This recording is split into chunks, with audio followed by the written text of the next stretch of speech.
আসসালামু আলাইকুম ওরহমতুল্লাহ। ইন্নাল হামদালিল্লাহ ওয়াসসালাতু ওয়াসসালামু আলা মুহাম্মাদিন ওয়া আলিহি ওয়া আসহাবিহি ওয়া মা ওয়ালা, আম্মা বাদ।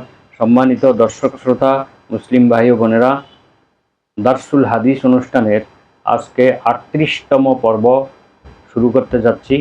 আজকের পর্বে বুখারী এবং মুসলিমে উল্লেখিত কবিরা গুনাহ সংক্রান্ত একটি হাদিস নিয়ে আলোচনা করা হবে ইনশাআল্লাহ।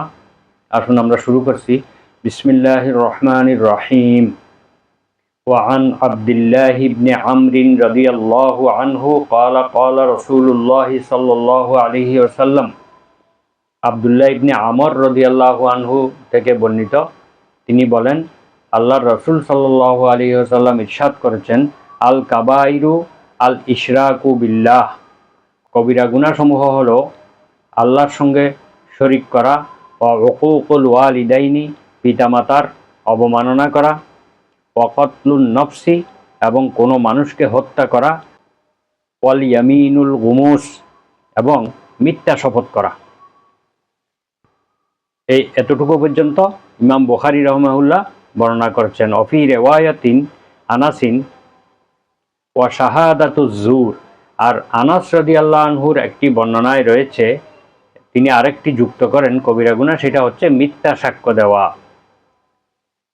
বদলাল ইয়ামিনুল গুমুস, অর্থাৎ বুখারী শরীফের ইয়ামিনুল গুমুস এর স্থলে আনাস রাদিয়াল্লাহু আনহু শাহাদাতুজ জুর কথাটি বলেছেন, অর্থাৎ কবিরা গুনাহ হচ্ছে মিথ্যা সাক্ষ্য দেওয়া। তো এই হাদিসে বলা হয়েছে যে কবিরা গুনাহ, অসংখ্য কবিরা গুনাহ রয়েছে।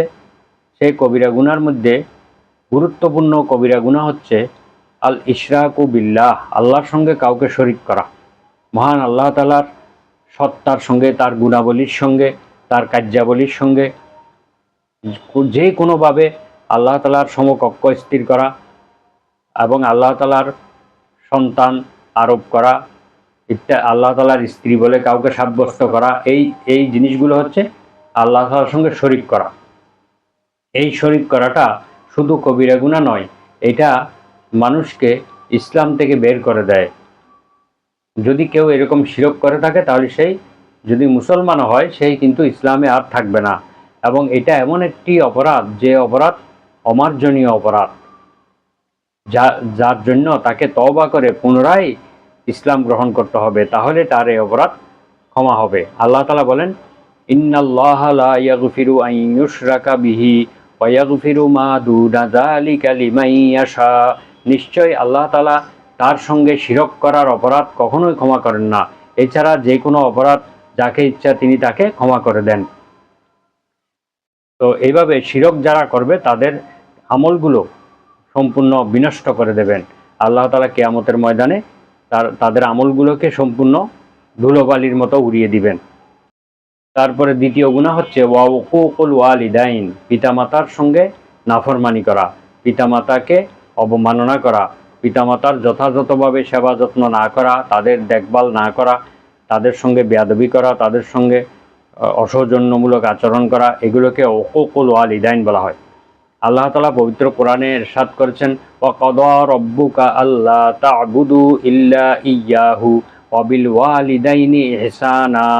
আল্লাহ তাআলার কাছে এই ব্যাপারে সিদ্ধান্ত হয়ে গিয়েছে যে তিনি ছাড়া আর কারো ইবাদত তোমরা করবে না, আর পিতামাতার সাথে সদ্ব্যবহার করবে। ওয়াবিল ওয়ালিদাইনি ইহসানা, এটি অনেক জায়গায় এসেছে পবিত্র কোরআনে, পিতামাতার সাথে সদ্ব্যবহার করার কথা বলা হয়েছে। এবং বলা হচ্ছে যে ইম্মা ইয়াবলুগান্না ইনদাকাল কিবারা আহাদুহুমা আও কিলাহুমা ফালা তাকুল লাহুমা উফ। পিতামাতার উভয়ে বা পিতামাতার যে কোনো একজন তোমার কাছে যখন বার্ধক্য অবস্থায় পৌঁছে যায়, তখন তুমি তাদেরকে কোনো কষ্টদায়ক শব্দ বলবে না। ওয়ালা তাকুল লাহুমা উফিন, তাদেরকে কোনো কষ্টদায়ক শব্দ বলবে না। অকুল্লাহুমা কওলান কারীমা, তাদের সঙ্গে অত্যন্ত নম্র, ভদ্র এবং অত্যন্ত স্নেহসুলভ ব্যবহার করবে। ওয়ালা তানহারহুমা, এবং তাদেরকে তুমি ধমক দিবে না। ওয়াখফিদ লাহুমা জানাহায যুল্লি মিনার রাহমা, তাদের জন্য বিনয়ের বাহু অবনত করবে।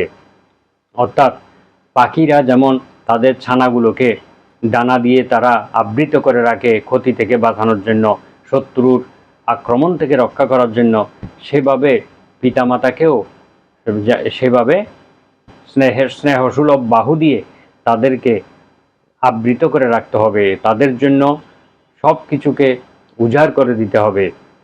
সন্তানের যা কিছু আছে সব কিছু পিতামাতার জন্য উজাড় করে দিতে হবে। তাদের ভালোবাসায়, তাদের সেবা যত্নে নিজেকে বিলীন করে দিতে হবে। কারণ অন্য হাদিসে এসেছে, হুমা জান্নাতুকা ওয়া নারুকা, তোমার পিতামাতাই তোমার জান্নাত, তোমার পিতামাতাই তোমার জন্য জাহান্নাম। অর্থাৎ পিতামাতার সেবা যত্ন করতে পারলে, পিতামাতাকে সন্তুষ্ট করতে পারলে তাহলে জান্নাত পাওয়া যাবে, আর পিতামাতা অসন্তুষ্ট থাকলে জাহান্নামে যেতে হবে।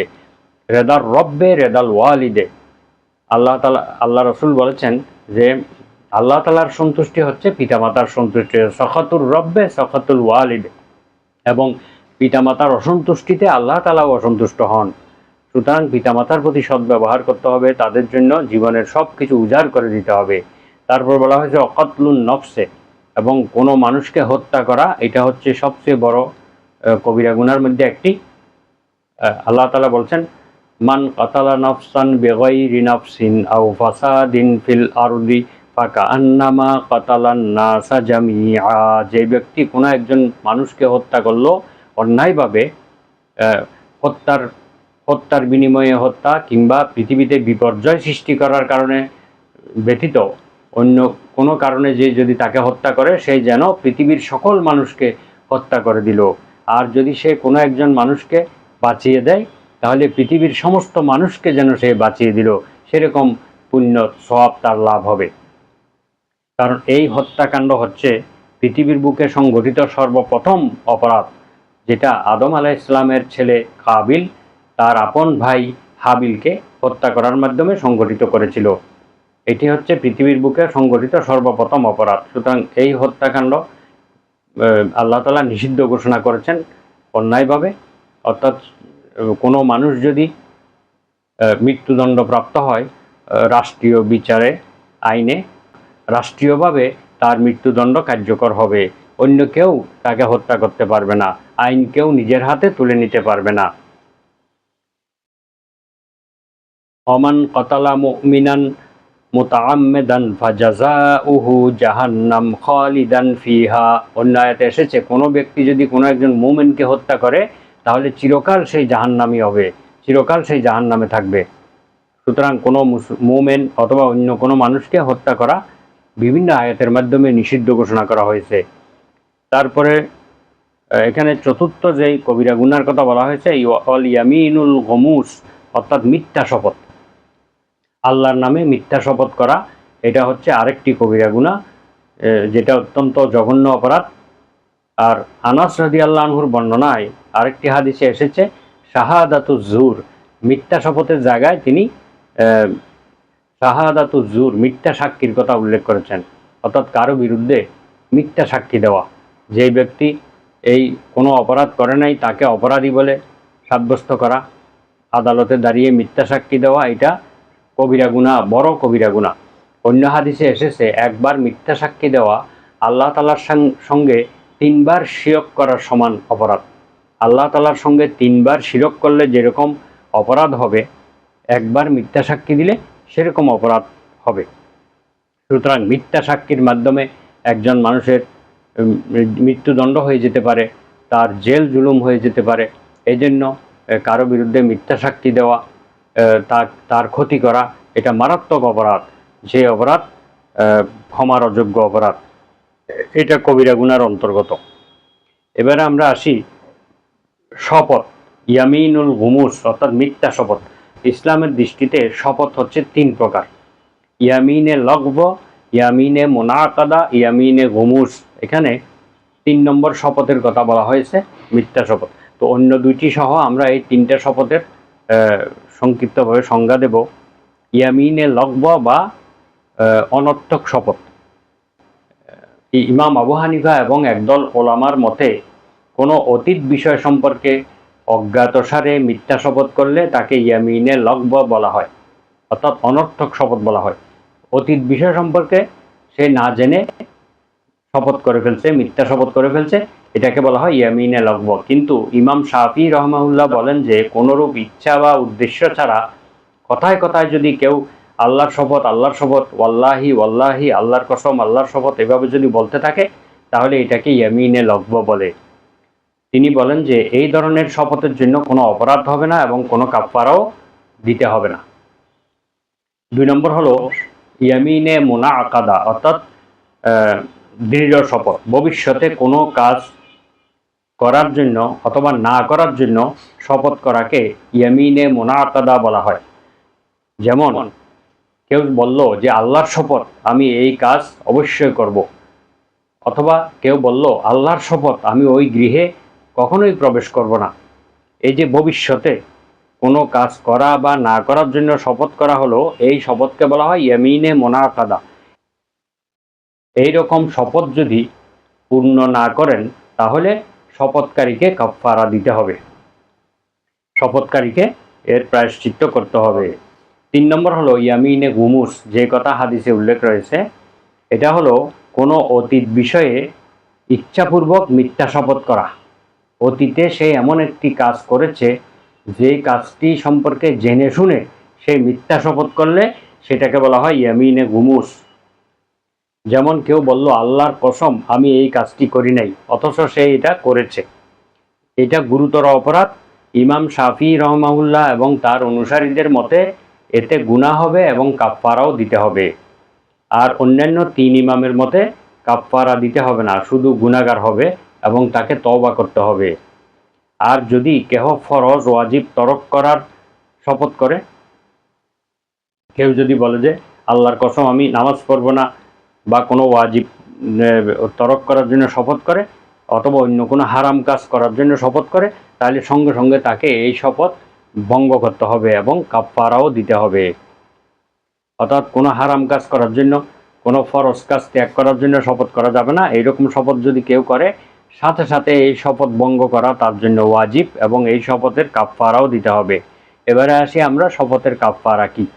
শপথের কাফফারা হলো যে পবিত্র কোরআনে এসেছে ইতআমু আশারাতি মাসাকিনা আও কিসওয়াতুন, অর্থাৎ 10 জন মিসকিনকে আহার করানো কিংবা 10 জন মিসকিনকে পরিধানের বস্ত্র প্রদান করা, এটা হচ্ছে শপথের কাফফারা।